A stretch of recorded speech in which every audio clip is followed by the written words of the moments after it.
உறுதி எடுத்துக்கொள்வோம். அனாவசியமாக யாரை பற்றியும் எந்த விமர்சனமும் செய்ய மாட்டோம். உண்மை என்னவென்று நமக்கு தெரியாது.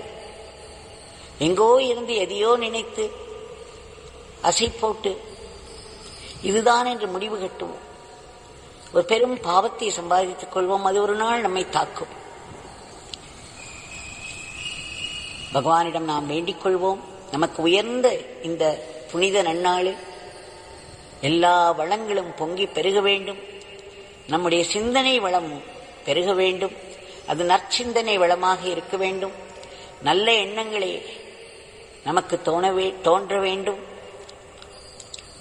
நல்ல பேச்சுக்களே நாம் பேச வேண்டும். நல்ல செய்கைகளே நம்மிடமிருந்து வர வேண்டும். அதையும் இறைவன் நம் மூலம் செய்கிறார் என்ற நினைப்போடு நாம் செய்ய வேண்டும். அப்படி தவறி நாம் தான் செய்கிறோம் என்று நினைத்தாலும் அதை உடனே